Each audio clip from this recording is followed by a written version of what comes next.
தோழர் அனைவர்களுக்கும் மாலை வணக்கம். இங்கு தமிழ் சிந்தனையாளர் பேரவை ரொம்ப சீரும் சிறப்பமாக எண்ணிக்கைகள் குறைந்தாலும் காரம் சரியாத வாதத்தோடையும் ஒரு விவாத கூட்டமாக கூட இது பார்க்கக்கூடியது. பல ஆளுமையில் பல சிந்தனையாளர்கள் இங்கு உரையாற்றியுள்ளார்கள். இங்கு பங்கெடுக்கக்கூடிய நானும் உரையாற்றுவதற்காக உதய தோழர்களை தயார்படுத்தியுள்ளார். அதில் நான் அதிகமாக உரையாடக்கூடிய நபரும் கிடையாது, சாதாரண ஆட்கள் தான். அதனால் இந்த பூடைய ஒப்பந்தத்தை பற்றி பேசுவதற்கு முன்பு பல விஷயங்களை பேசினால்தான் பூனை ஒப்பந்தம் சரியாக அமைக்க முடியுன்றத ஒரு கருத்தில் நான் இருக்கேன். தோழர்கள் கீழ்வன்மையை பற்றி பேசுகிறாங்க. இங்கே முழுமையாக இன்றைக்கி பார்த்தீங்கன்னா சாதியை அடித்து உடைக்க வேண்டிய அம்பேத்கர் எழுதிய பேச முடியாத உரைக்கு ஏற்ற மாதிரி தான் இங்கே எல்லா நிகழ்வும் நடந்தது. அதுபோல தான் தோழர்களே, இந்தியாவில் மட்டும் அடிமைத்தனமும் அடக்குமுறைகளும் இல்லை, உலக நாடு முழுவதும் இந்த அடக்குமுறைகள் இருந்தது. நாம் இன்றைக்கு பார்க்கக்கூடிய அமெரிக்கா என்ற ஒரு வல்லரசு நாடாக இருக்கக்கூடிய அமெரிக்காவில் 1809 பிறந்த ஆபிரகாம் லிங்கம், அந்த காலத்தில் அமெரிக்கா செவேந்தியர்களிட்டிருந்து கைப்பற்றப்பட்ட ஒரு அமெரிக்கா தான். அதில் மூத்த குடியாக இருக்கக்கூடிய ஆபிரகாம் லிங்கம் செவேந்தியர் தான். அவர் ஒரு 15 வயதில் ஒரு மார்க்கெட்டுக்கு போகிறாரு. அவர் ஒரு தச்சர் குடும்பத்தில் பிறந்தவர் ஆபிரகாம் லிங்கம். ஒரு நல்லா தெரிஞ்சிருக்கோம், எல்லாரும் அந்த அளவுக்கு சிந்தனையாளர்கள் தான். அவர் ஒரு தச்சர் குடும்பத்தில் பிறந்ததுனால அவர் ஏழ்மையான குடும்பத்தில் பிறந்த அவர் முதல் மனைவி இறந்துட்டாங்க. அவங்க சித்தியில் வளர்ப்பில் தான் இருக்காங்க. மார்க்கெட்டுக்கு போகிறாங்க. அப்போது பார்த்தீங்கன்னா அமெரிக்காவில் இந்த கருப்பின மக்களை இங்கே எப்படியெல்லாம் நம்ம தலித் மக்களை எடுத்துக்கிட்டு இருக்கோமோ அதே மாதிரியான ஒரு அடிமைத்தனம் அந்த அமெரிக்கா முழுவதும் கருப்பின மக்களை அடக்குமுறைக்கு உட்பட்டது. எப்படின்னா ஒரு இரும்பு கம்பியால் கட்டுறது, அவங்கள அடிமை மாதிரி செயின் போட்டு இழுத்துட்டு போட, அந்த இந்த சில படங்கள்லாம் காட்டுவோம், நம்மளா செயின் போட்டு இழுத்துட்டு போவாங்க. அந்த மாதிரியான ஒரு அடிமையில் ஏலம் விட்டுருது மார்க்கெட்டில். இந்த அடிமை வேணும்னா இவ்வளோ விலை கொடுத்து வாங்கிக்கலாம் அப்படின்னு. அப்போ ஆபிரகாம் லிங்கம் 15 வயதில் அந்த மார்க்கெட்டுக்கு போகிறாரு. அங்கே ஒரு நிகழ்வை பார்க்குறாரு. ஒரு கருப்பின பின்னம் ஒரு முள் கம்பியால் கட்டப்பட்டிருக்காங்க, அங்கே ஏலம் விடுறாங்க. அப்போ அவருக்கு ஒரு சிந்தனை தோணுகிறது, ஏன் சக மனிதர் தானே, அவங்களும் ஒரு நம்மளை மாதிரி மனுஷன் தானே, அவங்களுக்கு ஏன் இந்த மாதிரியான ஏலம் விடுறாங்க, அவங்கள ரொம்ப கொடுமைப்படுத்துகிறாங்க, இந்த ஒரு அடக்குமுறைக்கு ஒரு இதுவே கிடையாதான. ஆபிரகாம் லிங்கத்துக்கு 15 வயதில் இந்த நிகழ்வு ஏற்படுகிறது. அதே ஆபிரகாம் லிங்கம் 858 59 இருக்குன்னு நினைக்கிறேன். அப்போ 14வது அமெரிக்காவுக்கே அதிபர் ஆகிறார். பல கடுமையான போராட்டம், வக்கீல் படிக்கிறாரு, அவர் பிஸ்னஸ் பண்ணுறாரு, லாஸ் ஆகுது. அவருடைய வாழ்க்கை வரலாறு நிறைய நீண்ட, அது ஒரு பெரிய தீசஸே இருக்குது. அவரை பற்றி பேசணும்னா அவர் அந்த அதிபர் ஆனவுடைய இன்றைக்கி பார்த்தீங்கன்னா நம்ம நாட்டில் பார்த்தீங்கன்னா வறுமையை ஒழிக்கிறேன்னு முதல் கையெழுத்து, விவசாய கடத்தை ரத்து பண்ணுறேன்னு ஒரு இதுவெல்லாம் நம்ம பார்த்துருக்கோம். முதலமைச்சரான முதல் கையெழுத்து போட்டார் நம்ம முதலமைச்சர். அதனால விவசாய கடத்தை ரத்து பண்ணிட்டாரு. ₹1 அரிசிக்கு முதல் கையெழுத்து அப்படின்னு. ஆபரகங்கள் அதெல்லாம் பண்ணல. அடிமைத்தனத்தை ஒழிப்பதற்கு முதல் கையெழுத்து போட்டார். அடிமைத்தனம் இந்த நாட்டிலே இருக்கக்கூடாது. 15 வயதில் நடந்த நிகழ்வை வைத்துக்கொண்டு அதிபராகி அடிமைத்தனத்தை ஒழிப்பதற்கு. ஆனால் அமெரிக்கா ஒரு பெரிய செல்வந்தர் நாடாக அப்பயே இருந்த போதும் அதை ஏற்றுக்கல. அமெரிக்காவில் 2 மாகாணங்கள் உடைகிறது. அது 6 மாநிலங்கள் ஆபிரகாமுடைய கோரிக்கையை ஏற்கவில்லை. அங்கே அமெரிக்காவுக்குள்ளே உள்நாட்டு போர் வீழ்கிறது. ஆனால் ஒரு நாளும் பின்வாங்கவில்லை. ஆபிரகாம் லிங்கம் ஒரு நாளும் 2 ஆண்டுகள் உள்நாட்டு போரை முடித்து அதை சமன்படுத்தி அந்த அடிமைத்தனத்தை ஒழித்தார் ஆபிரகாம் லிங்கம். ஸோ இந்த அடிமைத்தனத்தை ஒழிப்பதில் வைராக்கியமாக இருந்தார் ஆபிரகாம் லிங்கம். ஸோ அவர் ஒரு நாடகத்தில் அவரை ஷூட் பண்ணிட்டாங்க, அவர் இறந்துட்டார். ஸோ ஏன் இதை சொல்கிறேன்னா, அந்த அடிமைத்தனம் எப்படியெல்லாம் இருந்ததுன்றதுக்கான ஒரு டெப்ரிசியேஷன் தான். இன்றைக்கி சீனா பார்த்தீங்கன்னா நம்ம இந்தியாவுக்கு அடுத்து 2 ஆண்டுகள் தான் சுதந்திரம் அடைஞ்சது. 2 ஆண்டுகள் சுதந்திரம் அடைந்த சீனா உலக நாட்டில் நம்மளோட நிலப்பரப்புலையும் மக்கள் தொகையிலையும் அதிகமான ஒரு எண்ணிக்கைப்படுத்த ஒரு நாடு. ஆனால் இன்றைக்கி நாட்டையே வல்லரசாக்கி எல்லாத்தையும் என்னென்ன கண்டுபிடிப்பு எல்லாத்துலேயுமே முன்னாடி போயிட்டாங்க. இந்தியாவுக்கு முன்னாடி 2 ஆண்டுகள் கழித்து சுதந்திரமானவங்க இன்றைக்கி அமெரிக்காவுக்கே டஃப் கொடுத்துட்டு உட்காந்துருக்காங்க. ஸோ அதுக்கு என்ன காரணம்னு பார்த்தீங்கன்னா, மாவோவை தவிர்த்து சீனாவை நம்ம பேசிடவே முடியாது. கடினமான உழைப்பு, ஒரு மனிதனுடைய உழைப்பு ஒரு நாட்டுடைய வளர்ச்சிக்காக போய் நிற்குது. இன்னைக்கு அந்த சீனாவுடைய வளர்ச்சிக்கு மாவோ அது மாதிரியான ஒரு நிகழ்வு. அதே பார்த்தீங்கன்னா இன்னைக்கு ரஷ்யா உலக நாட்டிலேயே முதல் கம்யூனிஸ்ட் நாடாக இருந்தது ரஷ்யா தான். ரஷ்யா எப்படி ஜார்மன்கிட்ட அடிமைப்பட்டு இருந்தது, எப்படி வறுமையினால் ரொட்டி துண்டுக்கெல்லாம் அந்த நாடு எப்படி திண்டாடப்பட்டு இருந்ததோ, அந்த ரஷ்யா மண்ணில் லெனினுடைய புரட்சியை இன்னைக்கு 20 நாடுகள் இடதுசாரி நாடுகளாக இருப்பதற்கு முதல் விதை போட்டவர் லெனின் தான். இன்னைக்கு 100 ஆண்டுகள் ஆயிடுச்சு அவர் இறந்து. இன்னும் அவர் உடம்பை பாதுகாத்து கொண்டிருக்காரு மாஸ்கோவில். 100 ஆண்டுகள் ஆயும் இன்னும் அவர் உடம்பை பாதுகாத்து கொண்டிருக்கிறாங்க மாஸ்கோவில். ஏன்னா இந்த தலைவர்கள்லாம் இந்த மாதிரியான ஒரு நாட்டில் ஒரு விஷயத்தை மாற்றி அமைக்கக்கூடிய வல்லமை படைத்தவர்களாக இருந்தார்கள். இன்னைக்கு கியூபாவில் பார்த்தீங்கன்னா நம்ம பிடல் காஸ்ட்ரோவையும் சேகவாரையும் தவிர்த்து அந்த நாட்டை இன்னைக்கு நம்ம பார்த்துட முடியாது. இந்த நாடு இன்னைக்கு ஒரு பெரிய கொரோனா தொற்று ஏற்பட்ட போது அங்கே ஒரு நிகழ்வு நடந்தது, ஒரு கப்பல் வந்தது, SMT கப்பல். அந்த கப்பலை 1000 பேர் வந்து பயணிக்க போது அதுக்கு கொரோனா தொற்று ஏற்பட்டது. எந்த நாடும் அந்த கப்பலை கூப்பிட்டு சரிப்படுத்தவில்லை. சிறிய நாடு கியூபா வாங்கன்னு கூப்பிட்டு அந்த கொரோனா தொற்றில் அவங்களுக்கு சரிப்படுத்தி அவங்களுக்கு வயிற்றளவுக்கு பெட்ரோல்லாம் போட்டு அவங்க வீட்டுக்கு அனுப்பிச்சது பார்த்தீங்களா? அதுதான் இடதுசாரியோட தாய் உள்ளம் படித்த ஒரு அந்த அதுக்கு யார் காரணம் பார்த்தீங்கன்னா பிடல் காஸ்ட்ரோ சேகவரம் தான் காரணம். ஸோ இந்த மாதிரியான ஒரு நாட்டுக்கு ஒரு வளர்ச்சிக்கு அதே மாதிரி தான் இந்தியாவின் வளர்ச்சிக்கு நாம் தவிர்க்க முடியாத எந்த ஒரு சூழலையோ அரசு நிகழ்ச்சியிலையோ இந்தியாவில் அம்பேத்கரையும் காந்தியும் தவிர்த்திடவே முடியாது. இப்போ நம்ம இந்தியாவுக்குள்ளே வரோம். இந்தியாவில் காந்தியும் அம்பேத்கருக்கும் ஒரு நின்ற பூனா ஒப்பந்தம். காந்தியோடைய ஆரம்ப காலத்துன்னு சொன்னால் தான் அது நம்மளுக்கு சரியாக வரும். காந்தி போர்பந்தரில் பிறந்தார். குஜராத் அவரோட மாநிலம், அதெல்லாம் எல்லாருக்கும் தெரியும். 4 குழந்தை, அவர் மூத்த குழந்தையாக இருந்தார். செல்வந்தர் குடும்பத்தில் பிறந்தார். அவருடைய எது கேட்டாலும் வாங்கி கொடுக்கக்கூடிய தகப்பனாருக்கு தான் பிறந்தார். அவங்க குடும்பம்லாம் வசதி வாய்ப்போடு உள்ள குடும்பங்கள் தான். அதில் அவர் வந்து லண்டனில் போய் பாரட்டில் படித்தார். அவர் எப்பயுமே எந்த ஒரு இதுவில் போனாலும் ஃபஸ்ட் கிளாஸில் தான் எல்லாத்தையும் பயணிப்பார் காந்தி. அவருக்கு வறுமைன்றதே தெரியாது காந்திக்கு. அந்த மாதிரியான சூழலில் தான் அவங்க குடும்பம் இருந்தது. அப்போது அவர் வந்து இது வேலை விஷயமாக தென்னாப்பிரிக்காவுக்கு பயணிக்கிறார். அப்போது ஒரு தொடர் வண்டியில் பயணிக்கும் போது முதல் வக்கீல் டிக்கெட் எடுத்து பயணிக்கும் போது அந்த காவலாளி கருப்பினர், அப்போ இந்தியர்லாம் கருப்பினர் தான் அந்த நாட்டில் வந்து சொல்லுவாங்க. அவங்க கருப்பினர்கள் வந்து முதல் வகுப்பில் பயணிக்கக்கூடாதுன்னு அவரோட பெட்டி படிக்கோடு இறக்கி விட்டுறான். அப்போ காந்தி எதிர்த்து கேள்வி கேட்கிறார், நான் முதல் வகுப்புக்கான பயண டிக்கெட்டை எடுத்துள்ளேன், என்னை ஏன் இருக்கிறீர்கள் என்ற, நீங்கள் கருப்பினர்கள், உங்களுக்கு முதல் வகுப்பில் இடமில்லை என்று அவன் கரெக்டாக அவனோட வேலையை செய்கிறான். காந்திக்கு கோபம் வருது. அப்போ தான் அவருக்கு இந்த வறுமை, இந்த பிரச்சனை, இந்த நாட்டில் இந்த மக்கள்லாம் எப்படி பண்ணுறாங்கன்னு. தென்னாப்பிரிக்காவில் பார்த்தீங்கன்னா குடிபெயர்ந்த தொழிலாளர்கள் வேலைக்காக தொழிற்சங்கங்களில் எவ்வளோ அடிமைப்படுறாங்க, எவ்வளோ கஷ்டப்படுறாங்க. இந்தியர்களுடைய பிரச்சனை பார்த்தீங்கன்னா அந்த நாட்டில் எப்படியெல்லாம் இருக்குதுன்னா அப்போ தான் உற்று நோக்குறாரு. எங்கே பார்த்தாலும் பிரச்சனை. அப்போ தான் அவருக்கு வறுமைக்கும் வராரு, பிரச்சனைக்கும் வராரு காந்தி. இந்த வயசுல தான் அவருக்கு இவ்வளோ பிரச்சனைலாம் இருக்குது. நாட்டு பிரச்சனைக்கும் பொது சிந்தனைக்கும் காந்தி இறங்கி வர்றார். அப்போ தென்னாப்பிரிக்காவில் நடந்த பிரச்சனைகள்லாம் முன்னிற்கிறாரு. போராட்டங்கள் நடக்குது. சில போராட்டங்களை வெற்றி பெறாரு. அங்கேயும் பார்த்தீங்கன்னா தமிழகத்தை சேர்ந்த தில்லையாடி வள்ளியம்மை என்ற ஒரு 16 வயது பெண் தான் அம்பேத்கருக்கான வலிமையான போராட்டத்தை, காந்திக்கான வலிமையான போராட்டத்தை வைராக்கியமாக இருக்காங்க. அவங்க சிறையில் இருக்காங்க. அம்பேத்கர் ஒரு அங்கே திருமண சட்டங்களையும் இன்னொரு விஷயத்தையும் எதிர்க்கிறாரு. அதுக்கு தில்லையாடி வள்ளியம்மை சிறைக்கு போட்டுறாங்க. அதை அம்மாவுக்கு 16 வயது தான். சிறையில் நோய்வாய்ப்படுறாங்க.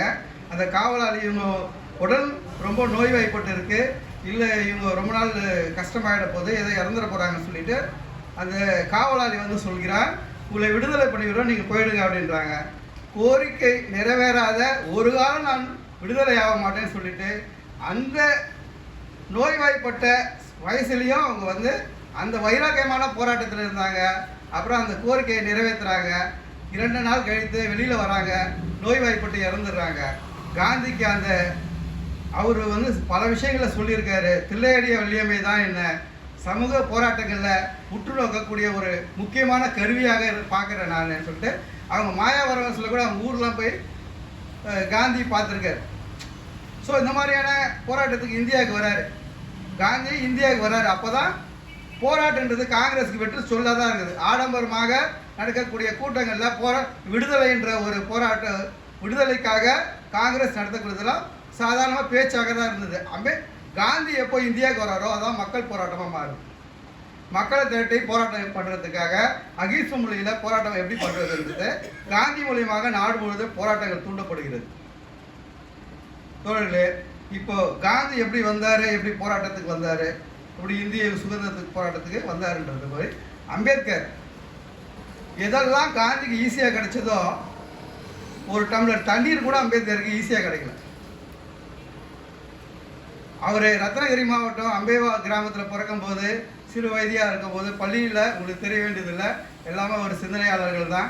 அவருக்கு எதெல்லாம் மறுக்கப்பட்டதுன்றது நம்மளை நீங்கள் நம்ம குழந்தைங்களுக்கு எதெல்லாம் நமக்கு கிடைக்கலையோ அந்த குழந்தைங்களுக்கு வாங்கி கொடுத்து அழகு பார்க்கக்கூடிய இந்த உலகத்தில், ஆனால் அம்பேத்கருக்கு இதெல்லாம் நம்மளுக்கு ஈஸியாக கிடைக்குமோ சாதாரணமாக கிடைக்கிறதோ அதெல்லாம் கடினமாக கிடந்தது. பள்ளிக்கு போகிறாரு, பள்ளியில் அவரை வகுப்பறையில் அமர்வதற்கு மறுக்கப்படுகிறது, அவர் தரையில் அமர்வதற்கும் மறுக்கப்படுகிறது. கோடி சாக்கோடு வந்துவிட்டால் தான் நீ பாடமே கற்பிக்க முடியும் என்று வாத்தியார் சொல்கிறார். அது மட்டும் இல்லாமல் தண்ணீர் குடிப்பதற்கு கூட மறுக்கப்படுகிறார்கள். ஒரு கோலையில் தண்ணீர் வைத்துக்கொண்டு அந்த பள்ளிக்கூடத்தில் ஒரு பெல் அடிப்பார் ஒரு ஆள், அவரும் உயர் சாதி இந்துவாக தான் இருக்கார். அங்கே அவர் பார்த்தீங்கன்னா அவர் என்னைக்கு வர அவர் வந்து அந்த தண்ணியை எடுத்து இப்படி கீழே ஊற்றுனா அப்படி தான் வச்சு தான் குடிக்க வேண்டிய ஒரு சூழல். அவருக்கு ஒரு நாள் உடம்பு சீக்காயிடுச்சுன்னா அம்பேத்கருக்கு ஒரு நாள் தண்ணி கிடையாது. அந்த மாதிரியான ஒரு காலகட்டத்தில் தான் அம்பேத்கர் வாழ்ந்தார். முடிதிருத்த இடத்துல கூட அம்பேத்கருக்கு பாதி முடியோடைய தெரித்து விட்ட காலங்கள்லாம் இருந்தது.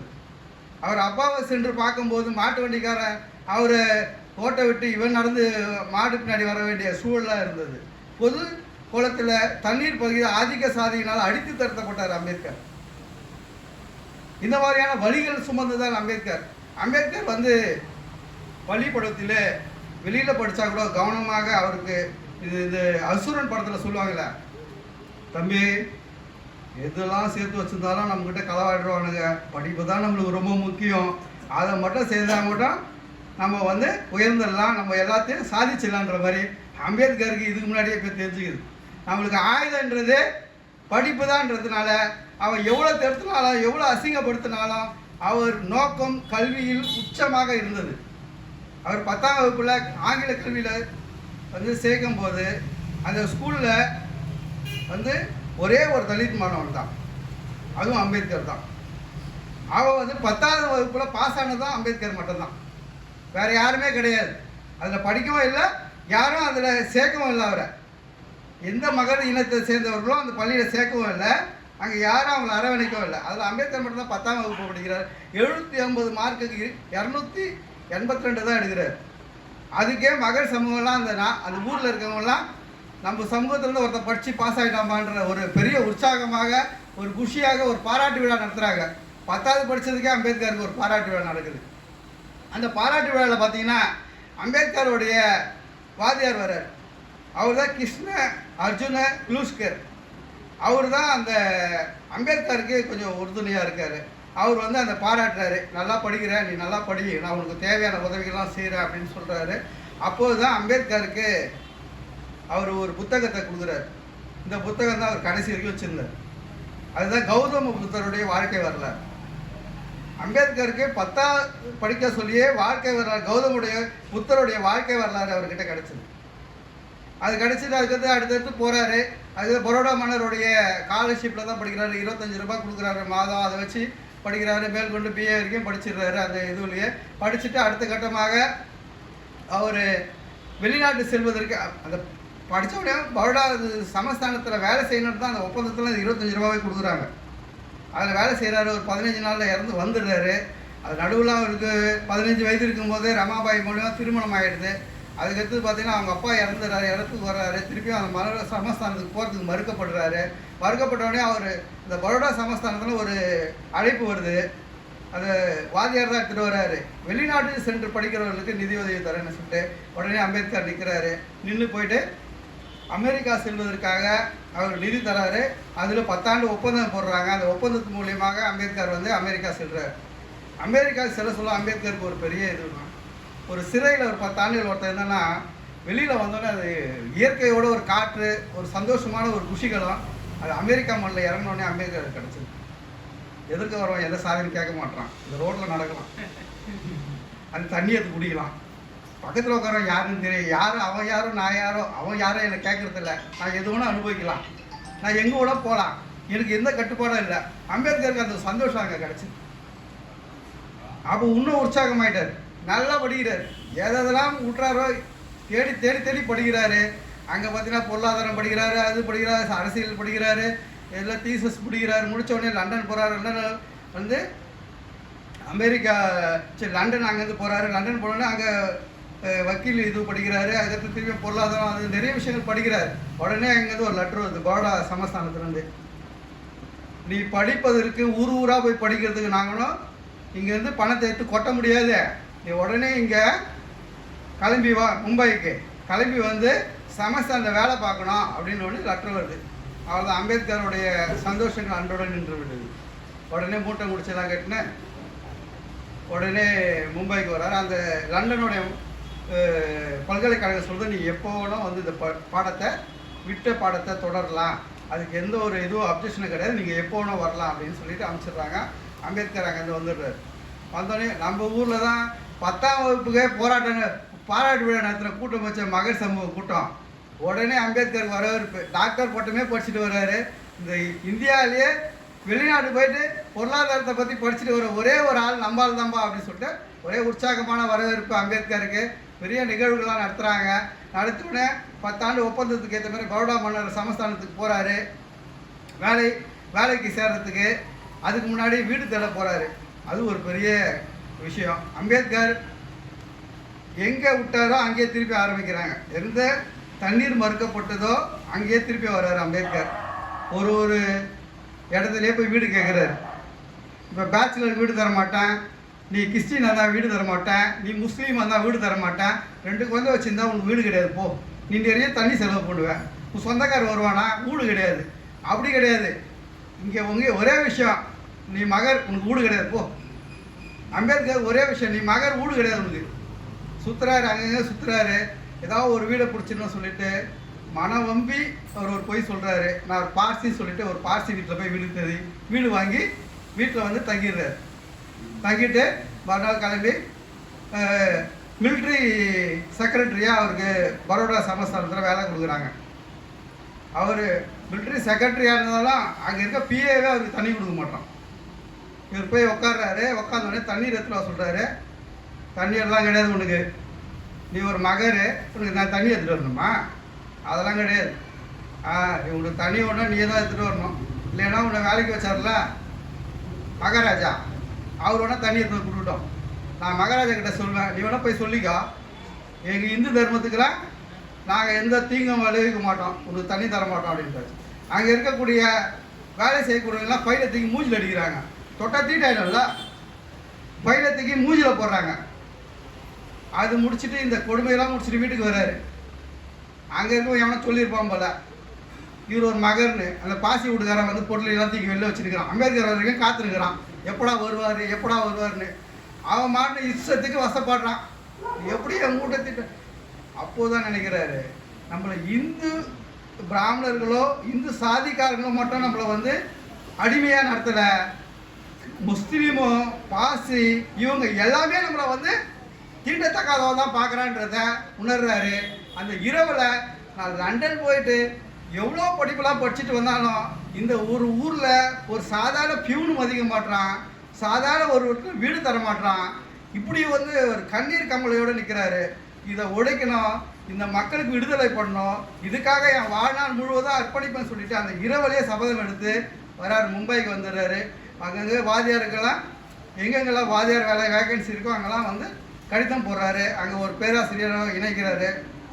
இணைந்து அங்கே வேலை செய்கிறாரு. வேலை செய்து அப்போவும் பேராசிரியராக இருந்தால் கூட கற்றுக்கிறதுக்கு வர மாட்டான்.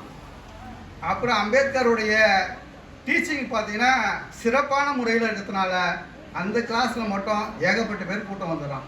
சாதியாது எதுவாக இருந்தாலும் பரவாயில்ல, அவர் நல்லா சொல்லி கொடுக்குறாரு வாங்கப்பா அப்படின்ட்டு நிறைய கூட்டம் வர சொல்ல அங்கே இருக்கக்கூடிய விஷயத்தில் அம்பேத்கர் இருக்கார். அப்போ தான் இங்கே 1924 இதுக்கடுத்து பார்த்தீங்கன்னா நடுவில் ஒரு விஷயம் நடந்தது. எப்படின்னா லண்டனுக்கு மீண்டும் போகிறார்.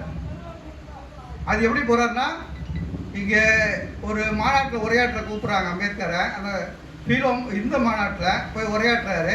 உரையாற்ற சொல்ல அங்கே சாம்பு மகாராஜா வராரு. அந்த உரையாற்ற பார்க்குறாரு, ஆனால் அருமையாக பேசுகிறாரு. எங்கிருந்து வர்றாரு? அப்போ தான் சொல்கிறாரு, நீ தான்ப்பா இந்த சமூகத்துக்கே மீட்பரு அப்படின்னு சொல்லி ஒரு புகழாரம் சூட்டுறாரு. திருப்பியும் இன்னொரு மாநாட்டுக்கு போகிறாரு. அப்பயும் உரையாற்ற சொல்ல அவர் வந்து உற்சாகமாகிடுறாரு. அப்புறம் நீங்கள் விட்ட படிப்பை தொடர்றதுக்கு நான் நிதி தரேன், திருப்பியும் லண்டன் போவதற்காக. அம்பேத்கரும் சில வாத்தியார் வேலைகள் மூலியமாக நிதி சேர்த்து வச்சுருக்காரு. இந்த நிதி மூலியமாக அந்த விட்ட படிப்பை தொடர்வதற்கு போகிறாரு. அப்போ தான் அவர் புக் நாயக்னு ஒரு பத்திரிக்கை ஆரம்பிக்கிறார். இது அந்த சாம்பு மகாராஜா தான் இதுக்கு வந்து உதவி பண்ணுறார், இந்த பத்திரிக்கை ஆரம்பிக்கிறது. இந்த பத்திரிக்கையை வந்து கடுமையாக எழுதுகிறாரு. இந்த நாட்டில் இருக்கக்கூடிய சாதி வேற்றுமையை பற்றி எழுதுகிறாரு, நிறைய விஷயங்கள் எழுதுகிறாரு. அந்த பத்திரிகையை விளம்பரப்படுத்துவதற்கு அன்றைக்கு கேசரி பத்திரிக்கைன்னு சொல்லிட்டு நம்ம இதுவில் மும்பையில் பார்த்தீங்கன்னா ஃபேமஸான பத்திரிக்கை. அது வந்து பழைய வரலாறு எல்லாருக்கும் தோழர்களும் தெரியும். அங்கே பிராமணர் ஆதிக்கம் அவர் அந்த பத்திரிகையில். இவர் ஒரு விளம்பரம் கொடுக்க சொல்கிறார். அந்த இவர் அமிச்ச கடிதத்தை கீச்சு போட்டாங்க. உங்களால் உள்ளே செய்யக்கூடாது, உங்களுக்கு பேப்பர் வர விளம்பரத்துக்கு கொடுக்கணுமா அப்படின்னு. அப்போ அம்பேத்கர் ரொம்ப மனசுக்கு இதுவாகிடுறாரு. அப்புறம் திருப்பி லண்டன் போகிறாரு, இதெல்லாம் முடிச்சிடுறாரு. அதுக்கு முன்னாடியே பார்த்தீங்கன்னா இந்த சவுத் புரோ கமிட்டி வருது. சவுத் புரோ கமிட்டிக்கிட்ட போயிட்டு ஒரு இதுக்கு முன்னாடியே இந்த தலித் மக்களோட பிரச்சனைகள்லாம் அவர் சொல்லிட்டு போயிடுறாரு, சவுத் புரோ கமிட்டி. அப்போ இந்த சவுத் புரோ கமிட்டி 1919 வரும்போது என்ன ஆயிடுச்சுன்னா, இங்கே இரட்டை அதிகாரமாக எப்படின்னா மக்கள் மூலியமாக ஒரு தேர்தல், அதெல்லாம் ஆளுநருக்கு ஒரு அதிகாரமும் மக்கள் ஓட்டு போட்டு அதுக்கு ஒரு அதிகாரம், இரட்டை அதிகாரத்தை வந்து வலியுறுத்த சொல்ல காங்கிரஸ் எதிர்க்கிறாங்க. அதுக்கு வந்து நாடு முழுவதும் போராட்டங்களை அறிவிக்கிறாங்க காங்கிரஸ் தலைமையில். அந்த போராட்டங்கள் மூலியமாக நாடு பரபரப்பாக இருக்குது. அதான் வந்து உனக்கு ஜாலியன் வாலாபாக் படுகொலை 1919. இந்த படுகொலை தெரியாத இந்திய மக்கள் யாரும் இருக்க மாட்டாங்க. அன்றைக்கு நடந்தது விஷயங்கள்லாம் பார்த்தீங்கன்னா இந்த போராட்டம் மூலியமாக தான் நடந்தது. அப்போது அந்த டைலர் கூட சொன்னேன், சுட்டேன் சுட்டேன் குண்டு தீர வரை சுட்டேன். அப்போ அந்த மாதிரியான டைலாக்லாம் அது வந்து உத்தம் சிங், பகத்சிங், அது ஒரு பெரிய தீசஸ். அதுக்குள்ளே போனோன்னா இன்னும் ஒரு 2 மணி நேரம் ஆகும். அது மாதிரியான விஷயங்கள்லாம் அதில் இருக்குது. அது அந்த விஷயத்தில் சொல்லிவிட்டு அம்பேத்கர் போயிடுறாரு லண்டன். லண்டன் போயிட்டு முடிச்சுட்டு திருப்பி வராரு. அவர் லண்டன் போக சொல்லி இந்த தேசத்து மாதிரி தான் ரொம்ப இந்த மாதிரி இருக்காங்களே, இவங்களுக்கு எதாவது பண்ணணும்னு. அப்போ தான் காந்தியோட இதெல்லாம் பார்க்க சொல்ல இந்த விஷயங்கள்லாம் நடக்குது. 1924 பார்த்தீங்கன்னா வைக்கம் போராட்டத்தை அம்பேத்கர் விட்டு நோக்குறார். பெரியார் பண்ண வைக்கம் போராட்டம் அவருக்கு வருது, அவருக்கு செவிக்கு வருது.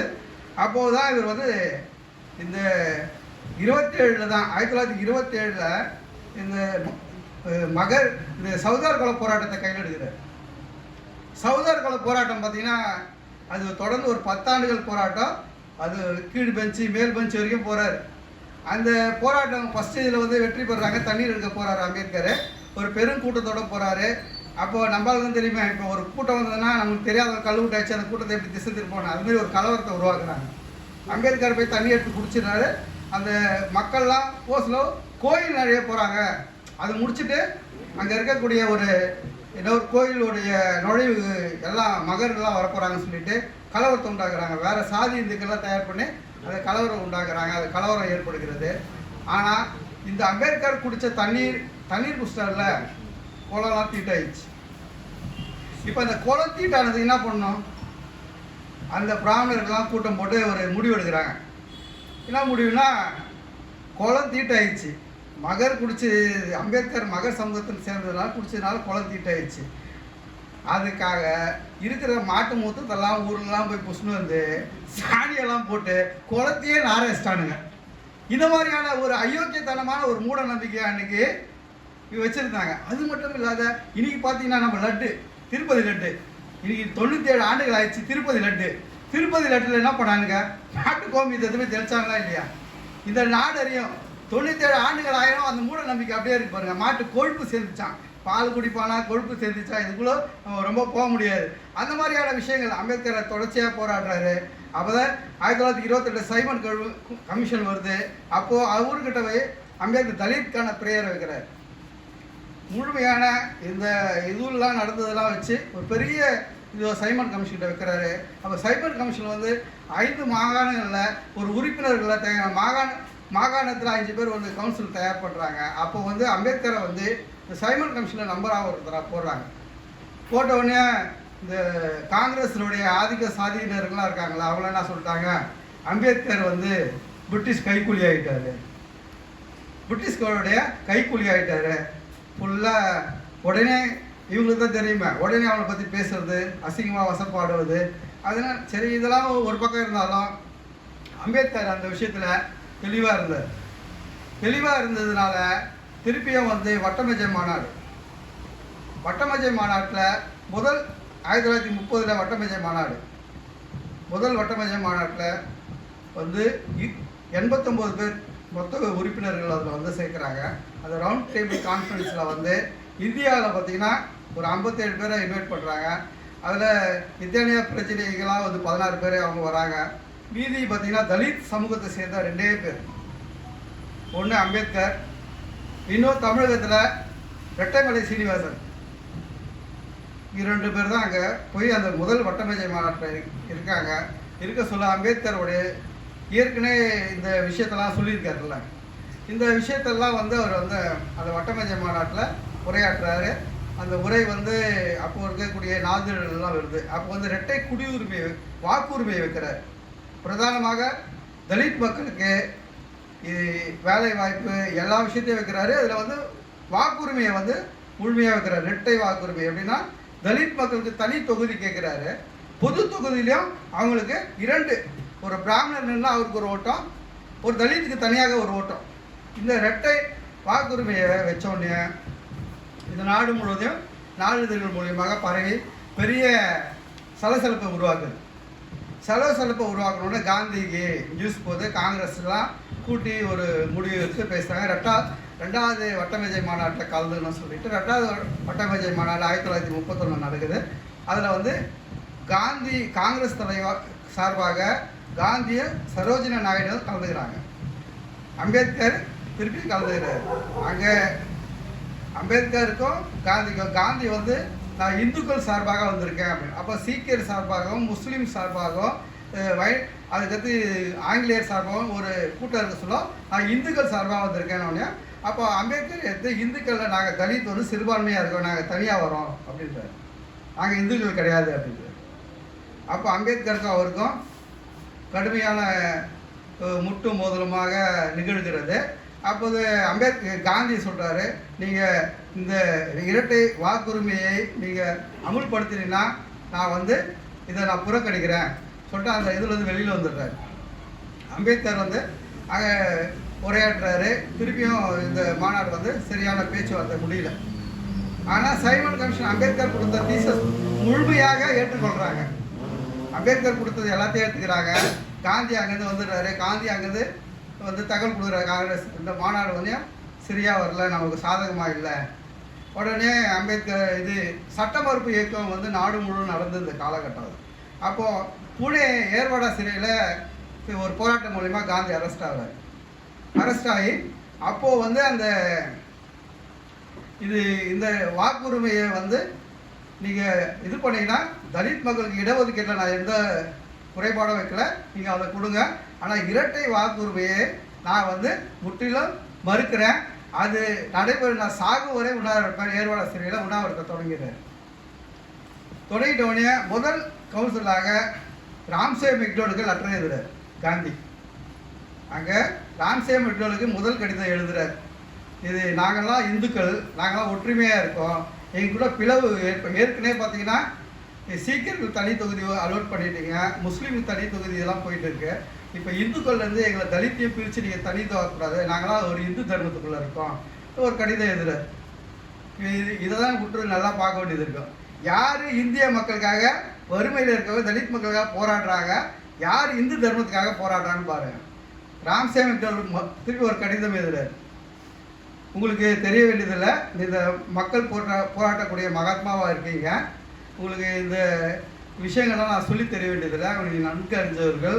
தலித் மக்கள் இந்த இந்து தர்மத்துக்குள்ளே எப்படியெல்லாம் கஷ்டப்படுறாங்கன்னு உங்களுக்கு தெரியும்.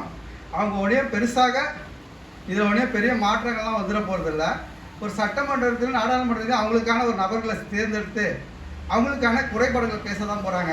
பெருசாக உடனே நடந்துட போகிறது கிடையாது. அதனால் அவங்களுக்கு இது ஒரு வாய்ப்பாக இருக்கும். அவங்களோட கடுமையான இந்த சூழலில் அவங்க ஒரு பேசுவதற்கான ஒரு குரலாகனா அவங்க வந்து அமைவாங்க அப்படின்றதுக்காக அவர் வந்து அந்த லெட்டரில் சொல்கிறாரு. இதில் உங்களுக்கு என்ன ஆட்சேபனை இருக்குன்றத காந்திக்கு மறுப்பு போடுறாரு. காந்தி சொல்கிறாரு, நாங்களாம் வர்ணாசிரம தர்மத்துலேயும் இதில் இருக்கோம், நாங்கள் வந்து இதனால் எங்கள் மத பிளவுபட்டுறோம், இதை நான் ஒரு நாளும் சாகம் வரை உணர இருப்பேன். திருப்பியும் கடிதம் எழுதுறாரு. ராம்சே மெக்டோனல் பண்ணுறாரு. உடனே காந்திக்கு சொல்கிறாரு, அந்த அம்பேத்கர் கொடுத்த விஷயங்கள்லாம் நாங்கள் ஏற்றுக்கப்பட்டோம், அறிவிக்கப்படும், நீங்கள் எதனா பண்ணின்னு போங்கன்னு விட்டார். நீ செத்தா சாகாட்டி போன்ற மாதிரி அவர் சொல்லாமல் சொல்லிட்டு போயிட்டார். அவர் நீ எதனா பண்ணின்னு போ, அது உன் வேலை அதுன்றதுனால விட்டார்.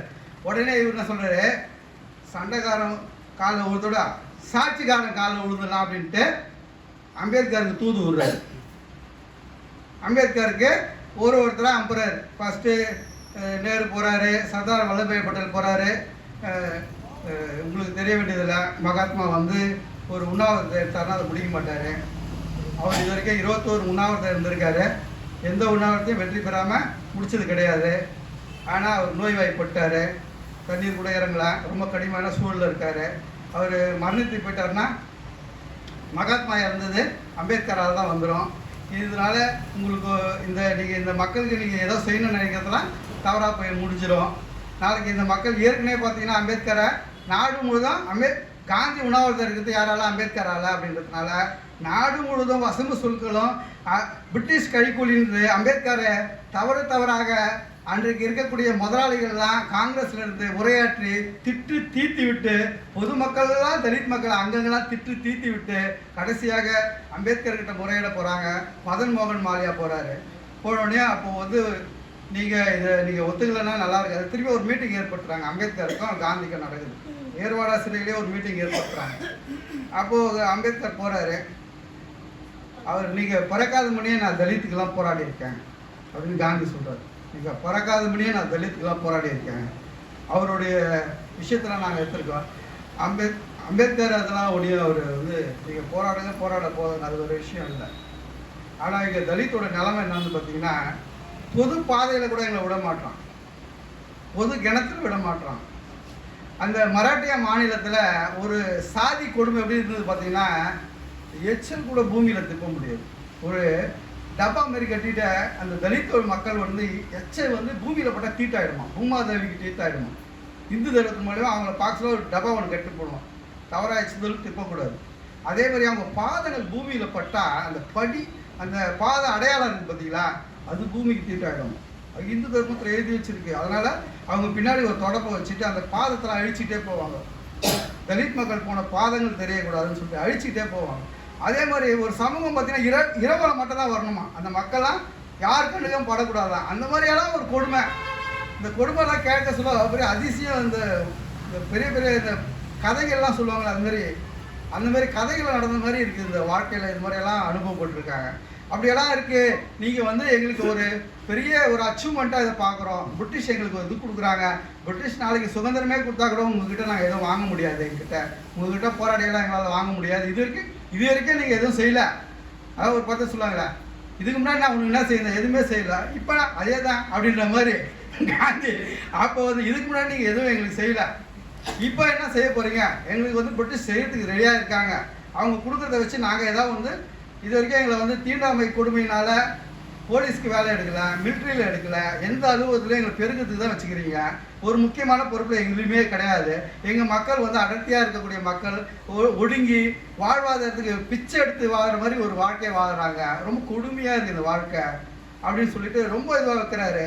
அப்பயும் காந்தி அதில் வந்து இந்து மதத்துக்கு தர்மத்துக்கு கெட்டு போயிடும், தர்மம் தான் நம்மளுக்கு முக்கியம், இந்து தர்மம் உடையக்கூடாதுன்றதுல அந்த உணவகத்துலேயும் அவர் ஸ்ட்ராங்காக இருக்கார்.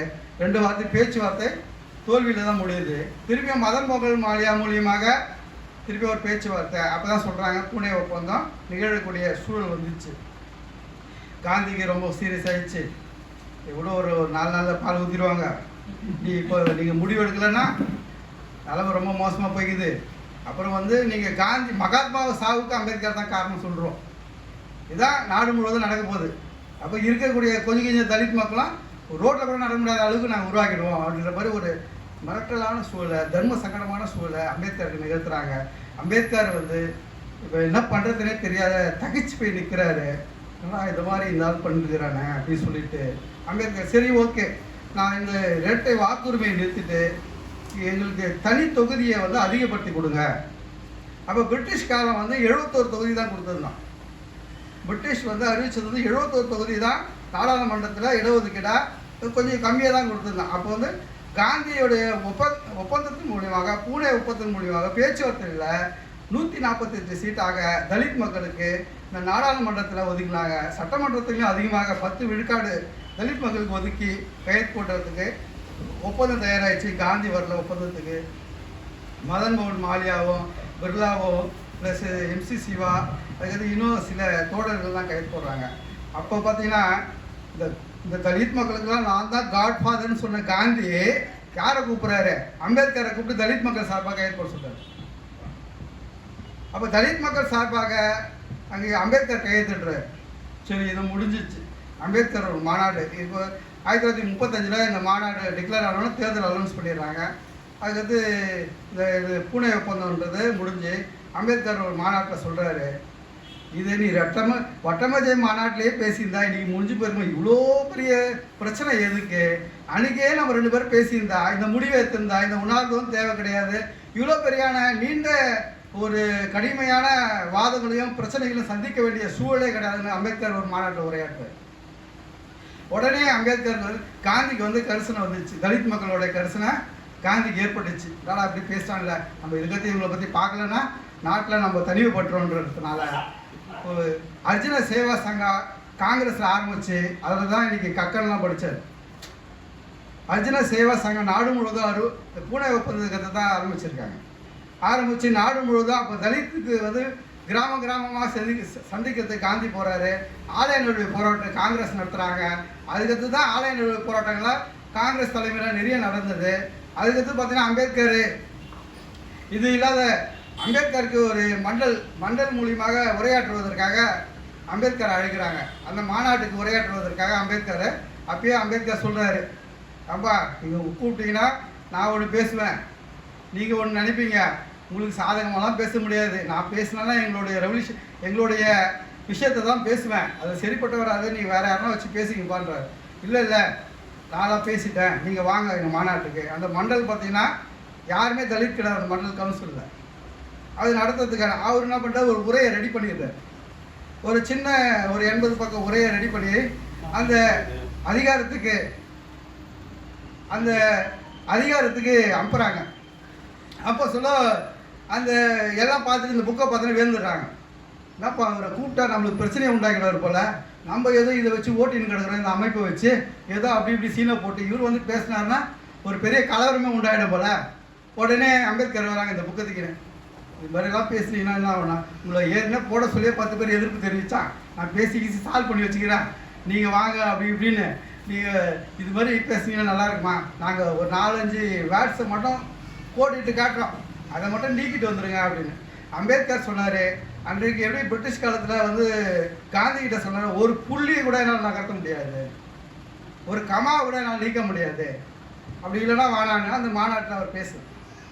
அந்த மாநாட்டில் அவர் பேசாமல் விட்டுறார். அந்த உரையை பார்த்தீங்கன்னா இந்தியாவிலேயே குடியரசு பத்திரிகை பெரியார் தான் அதை வந்து வெளியிடுறார், தலையங்கமாக வெளியிடுறார். உடனே 1936 தலையங்கமாக வருது. எல்லா உரையும் பேசப்பட்ட உரைகள் தான் வரலாறுல எழுதப்பட்டிருக்கு.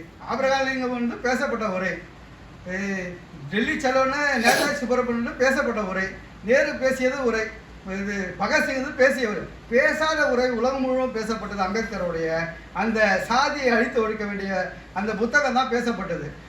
உடனே அதை வந்து வார இதழாக பெரியார் உடனே விட்டார்.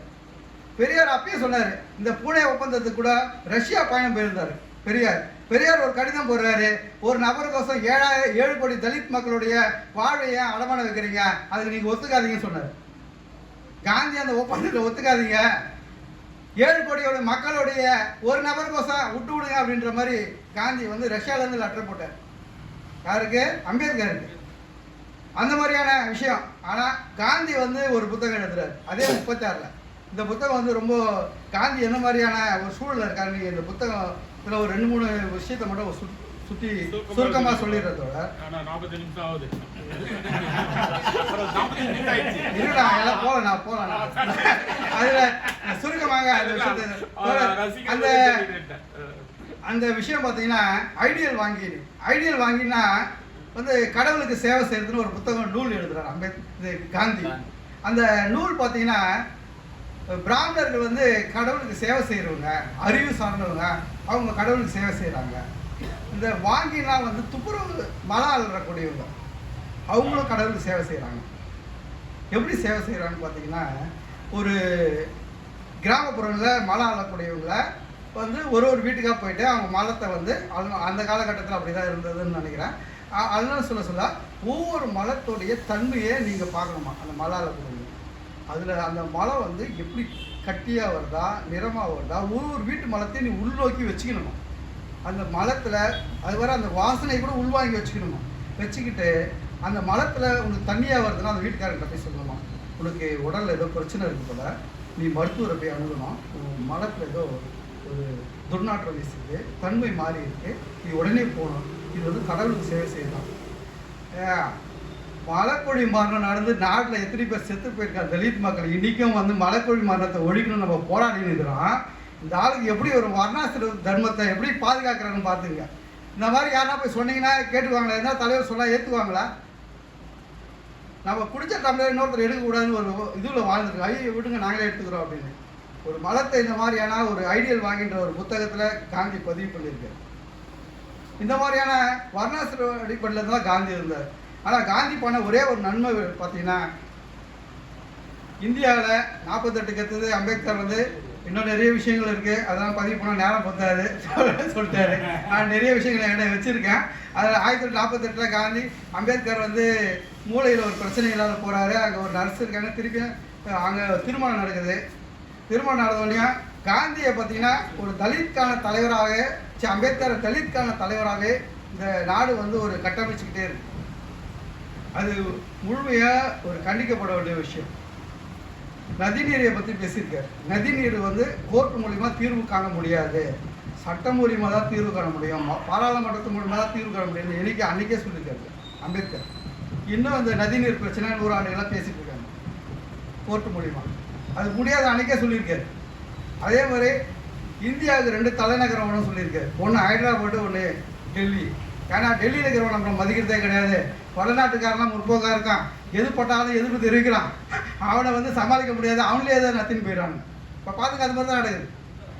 உண்மையாக பார்த்தீங்கன்னா இன்றைக்கி டெல்லியில் இருக்கக்கூடிய ஒரு பக்கம் பார்த்தீங்கன்னா இங்கே ஆந்திரா, கேரளா, கர்நாடகா மதிக்கவே மாட்டோம். ஏன்னா வச்சுக்கேன், நம்ம ஒரு முற்போக்காக இருக்கோம். அப்போ ஹைதராபாத் ஒரு 2 தலைநகரம் வச்சா நமக்கு நல்லா இருக்கும் அப்படின்றது அப்பயே யோசித்தார் அம்பேத்கர். அது மட்டும் இல்லாத அம்பேத்கர் சட்டம் எழுதுவதற்கு இவ்வளோ காந்தி பண்ணாலும் ஒரு நல்லது பண்ணிட்டு போனாருன்னா காந்தி இந்த விஷயத்தில் தான். அன்றைக்கி நேரும் சர்தார் வல்லபாய் பட்டேலும் சுதந்திரம் கொடுத்துட்டாங்க. சட்டம் எழுதுவதற்காக வெளிநாட்டு அறிஞர்கள்லாம் வந்து தயார் பண்ணிகிட்டு இருக்காங்க, பேசுகிறாங்க, விவாதங்கள் நடக்குது. அப்போ தான் காந்தி சொல்கிறாரு, ஏம்பா அம்பேத்கர் நல்லா படித்து பொருளாதாரம் அது இதுனா ஒரு சிக்கலும் ரூபாவையும் சிக்கலும் மாற்றமும் அதுக்கு தீர்வும், அதான் ரிசர்வ் வங்கி, இந்தியாவின் ரிசர்வ் வங்கிக்கு முக்கியமானதே இந்த அம்பேத்கர் இது அந்த புத்தகம் தான் பொருளாதாரத்தில். அது மாதிரியெல்லாம் ஆளை நம்மக்கிட்ட வச்சுக்கிட்டு நம்ம ஏன் வெளிநாட்டில் ஆளை போய் தேடணும்? இப்போ காந்தி தான் ரெஃபர் பண்ணுறாரு. யாரா? அம்பேத்கரை. அவர் பண்ணதிலே ஒரு நல்ல வேலைன்னா காந்தி ரெஃபர் பண்ணார். இல்லைன்னு வச்சுக்கேன், அம்பேத்கர் நினச்ச இந்த சட்டங்கள்லாம் இன்றைக்கி நடைபெறும் வைக்க வந்திருக்காரு, எழுதியிருக்க மாட்டார். ஆனால் இந்த விஷயத்தில் காந்தியை நம்ம ஒரு துளி வந்து பாராட்ட வேண்டிய விஷயமாக பார்க்க வேண்டியதாக இருக்குது தோழர்களே. அதே மாதிரி அம்பேத்கர் இந்த சட்டத்தை எழுதுகிறாரு. இந்த சட்டம் எழுதும்போது பார்த்திங்கன்னா அம்பேத்கருக்கு பார்த்திங்கன்னா ஒரு 2.5 ஆண்டுக்கிட்ட வந்துச்சு அந்த சட்டம் எழுதுறதுக்கு. அதனால் பல விஷயங்களில் கஷ்டப்பட்டு அந்த விஷயங்கள்லாம் முடிக்கிறாரு. முடிச்சிட்டோடனே ஒரு 10 பாப்பாங்கெல்லாம் ரெடி பண்ணி உட்காந்துக்கின்னு அந்த புத்தகத்தை 7600 திருத்தங்களை போடுறான். ஆனால் நம்ம இவ்வளோ கஷ்டப்பட்டு இவ்வளோ புத்தகங்களை படித்து இதெல்லாம் எழுதி எல்லாத்தையும் பண்ணால் 7600 திருத்தங்களை நம்ம பண்ண முடியுமா தவிர அவ்வளோ திருத்தங்கள்.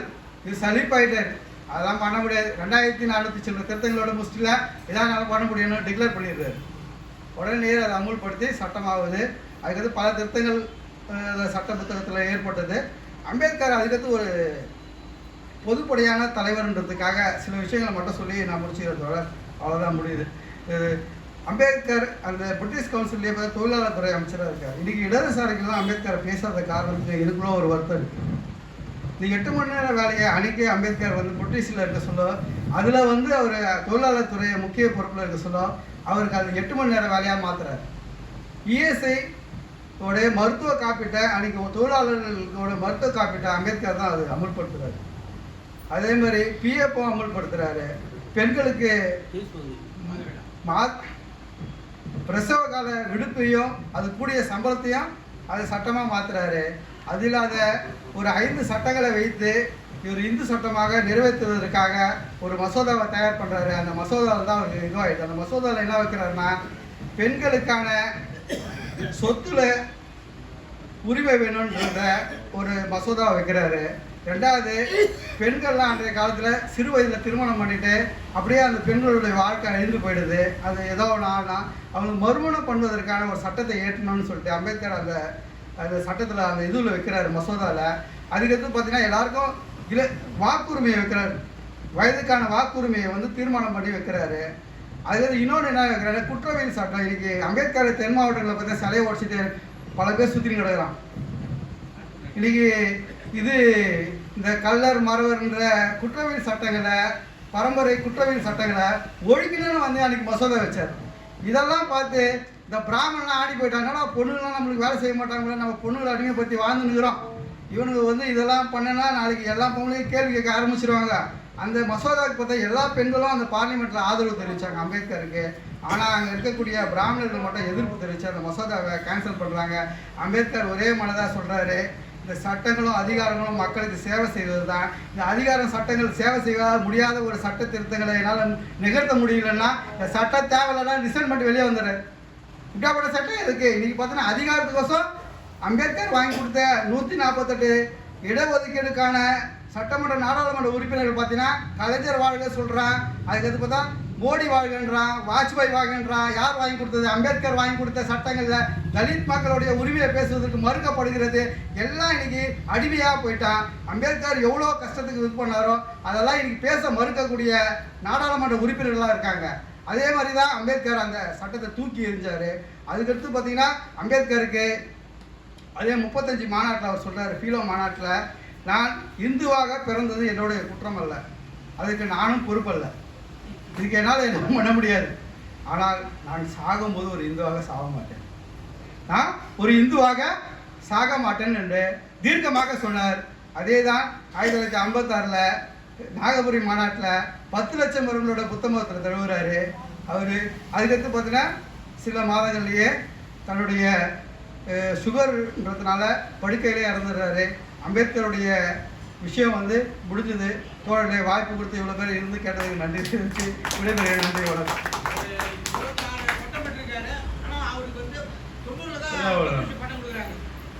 இது பூனா ஒப்பந்தத்தை பற்றி பேச சொன்னார்.